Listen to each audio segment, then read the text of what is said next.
नमस्कार, हिमाचल समाचार में आपका स्वागत है। आज के मुख्य समाचार। मुख्यमंत्री ने कहा, हिम परिवार पोर्टल से जोड़े प्राकृतिक खेती करने वाले किसानों का डेटा।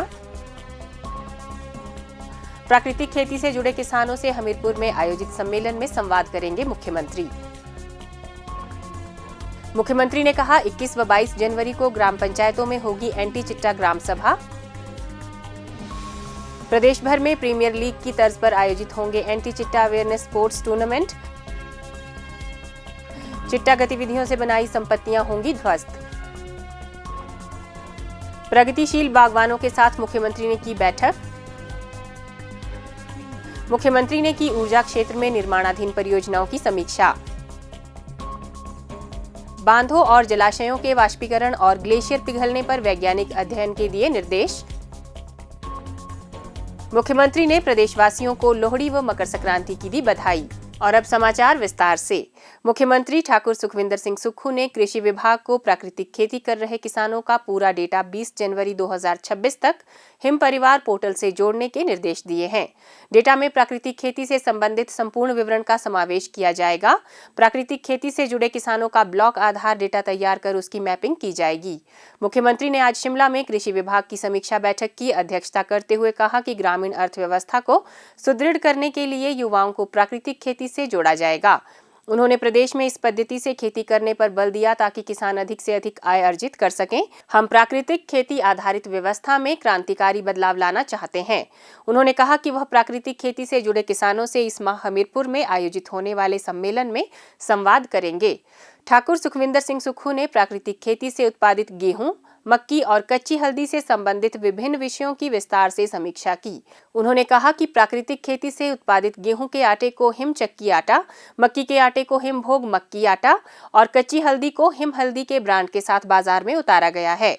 उन्होंने आटे की पैकिंग के पैकेट में एक्सपायरी डेट से संबंधित जानकारी प्रमुखता से प्रदर्शित करने के निर्देश दिए। उन्होंने कहा कि इन उत्पादों में पौष्टिकता के संबंध में भी उचित जानकारी होनी चाहिए। इसका आकलन करने के लिए एक विशेष इकाई के गठन करने के भी निर्देश दिए। उन्होंने कहा कि प्राकृतिक विधि से उगाई गई 606.8 मीट्रिक टन मक्की की खरीद की गई है और 2 करोड़ 31 लाख रुपए सीधे किसानों के खातों में डाले गए हैं।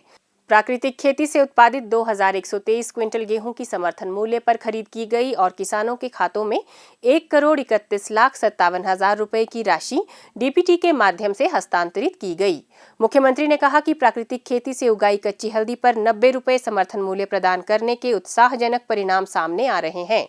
इस वर्ष 1629 किसानों से लगभग 2422 क्विंटल हल्दी के प्रापण का अनुमान है। उन्होंने कहा कि प्रदेश में कृषि विभाग द्वारा अपने 25 फार्मों में प्राकृतिक खेती पद्धति से विभिन्न फसलों का उत्पादन किया जा रहा है। मुख्यमंत्री ने कहा कि प्राकृतिक खेती के उत्पादों का बेहतर विपणन सुनिश्चित किया जाए। मुख्यमंत्री ठाकुर सुखविंदर सिंह सुक्खू ने गत सायं शिमला में आयोजित वरिष्ठ अधिकारियों की एक बैठक की अध्यक्षता करते हुए कहा कि प्रदेश की सभी ग्राम पंचायतों में 21 व 22 जनवरी 2026 को एंटी चिट्टा ग्राम सभा आयोजित की जाएगी। उन्होंने कहा कि इन ग्राम सभाओं में चिट्टा से संबंधित विभिन्न सूचनाओं की समीक्षा, चिट्टा की लत में फंसे स्थानीय युवाओं के पुनर्वास सहित विभिन्न विषयों पर चर्चा और कार्यवाही की जाएगी। इन एंटी चिट्टा ग्राम सभाओं में अन्य विभागों के अधिकारी पर्यवेक्षक के रूप में तैनात किए जाएंगे। ग्राम सभा में चिट्टा से संबंधित पंचायत की संपूर्ण मैपिंग की जाएगी। मुख्यमंत्री ने कहा कि चिट्टा के दुष्प्रभावों से लोगों को जागरूक करने के लिए प्रदेश व्यापी जागरूकता अभियान चलाए जा रहे हैं। इस कड़ी में प्रदेश भर में प्रीमियर लीग की तर्ज पर एंटी चिट्टा अवेयरनेस स्पोर्ट्स टूर्नामेंट आयोजित किए जाएंगे। इन टूर्नामेंट में कबड्डी, क्रिकेट और वॉलीबॉल की स्पर्धाएं आयोजित की जाएंगी। ये टूर्नामेंट ब्लॉक, जिला और राज्य स्तर पर आयोजित किए जाएंगे। विजेता टीमों को मुख्यमंत्री द्वारा इनाम राशि भी प्रदान की जाएगी। ठाकुर सुखविंदर सिंह सुक्खू ने कहा कि चिट्टा तस्करी और सप्लाई की चेन को तोड़ने के लिए बहुआयामी रणनीति अपनाई जा रही है। चिट्टा तस्करों की संपत्तियों की पहचान कर ली गई है। इन संपत्तियों को ध्वस्त कर दिया जाएगा। मुख्यमंत्री ने शिक्षा विभाग को चिट्टे के दुष्प्रभावों के संबंध में विद्यार्थियों को जागरूक करने के लिए स्कूल की पाठ्य पुस्तकों में एक अध्याय शामिल करने के निर्देश दिए। उन्होंने पंचायत स्तर पर गठित नशा निवारण समितियों में ग्राम पंचायत प्रधान और पंचायत समिति सदस्यों को विशेष आमंत्रित सदस्यों में भी शामिल करने के निर्देश दिए हैं। उन्होंने चिट्टा के खिलाफ अभियान में एफपीओ और महिला मंडलों को शामिल करने के निर्देश भी दिए। मुख्यमंत्री ठाकुर सुखविंदर सिंह सुक्खू ने आज शिमला में प्रदेश के बागवानों के प्रतिनिधियों और प्रगतिशील बागवानों के साथ आयोजित बैठक में कहा कि सेब उत्पादन प्रदेश की आर्थिकी का प्रमुख संसाधन है और इसका संरक्षण व संवर्धन प्रदेश सरकार की प्राथमिकता है। मुख्यमंत्री ने कहा कि न्यूजीलैंड से आयात किए जाने वाले सेब पर आयात शुल्क घटाने से बागवानों के हितों पर विपरीत प्रभाव पड़ेगा। उन्होंने कहा कि वह इस विषय के सकारात्मक समाधान के लिए केंद्र सरकार के समक्ष मामला उठाएंगे। वह केंद्रीय वित्त मंत्री तथा केंद्रीय वाणिज्य मंत्री से भेंट कर प्रदेश के बागवानों के हितों के संरक्षण के लिए आवश्यक कदम उठाने के लिए आग्रह करेंगे। बैठक में बागवानों के प्रतिनिधियों ने विभिन्न विषयों पर विस्तार से चर्चा की। मुख्यमंत्री ठाकुर सुखविंदर सिंह सुक्खू ने गत सायं ऊर्जा क्षेत्र से जुड़े विभिन्न विभागों और उपक्रमों की समीक्षा बैठक की अध्यक्षता की। मुख्यमंत्री ने विभिन्न बांधों और जलाशयों से गर्मियों के मौसम में पानी के वाष्पीकरण का विस्तृत अध्ययन करने के निर्देश दिए। उन्होंने कहा कि प्रदेश के विभिन्न शहरों में बढ़ता धुंध का स्तर चिंता का विषय है। इस संबंध में वैज्ञानिक अध्ययन करना समय की मांग है। उन्होंने कहा कि इस विषय का गहन अध्ययन किया जाना चाहिए। बांधों से पानी के वाष्पीकरण का क्या बादल फटने की घटनाओं से संबंध है या नहीं।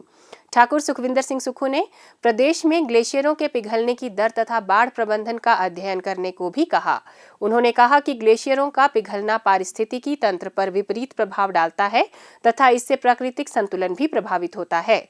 मुख्यमंत्री ने ऊर्जा क्षेत्र में निर्माणाधीन विभिन्न परियोजनाओं की समीक्षा की तथा अधिकारियों को जरूरी दिशा निर्देश दिए। उन्होंने स्मार्ट मीटर पर विस्तृत चर्चा की तथा फीडर बिलिंग की मैपिंग करने के निर्देश भी दिए।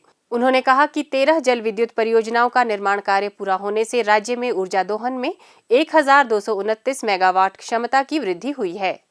मुख्यमंत्री ठाकुर सुखविंदर सिंह सुक्खू ने प्रदेशवासियों को लोहड़ी व मकर संक्रांति के पावन अवसर पर बधाई दी है। मुख्यमंत्री ने कहा कि इस प्रकार के उत्सव जहां एक और परिजनों के साथ खुशियां साझा करने का अवसर प्रदान करते हैं, वहीं इनसे आपसी भाईचारा भी मजबूत होता है। उन्होंने कहा कि यह त्योहार उत्सव एवं खुशियों के साथ साथ नई फसल के आगमन का भी प्रतीक है। हिमाचल समाचार देखने के लिए सब्सक्राइब करें यूट्यूब चैनल हिमाचल समाचार, लाइक करें Facebook page information and public relations department Himachal Pradesh और सीएमओ हिमाचल, फॉलो करें x@DPRHP और सीएमओ हिमाचल, फॉलो करें इंस्टाग्राम @DIPR हिमाचल और सीएमओ हिमाचल, विजिट करें वेबसाइट www.himachalpr.gov.in। इस अंक में इतना ही। कल फिर होगी मुलाकात। दीजिए इजाजत। नमस्कार।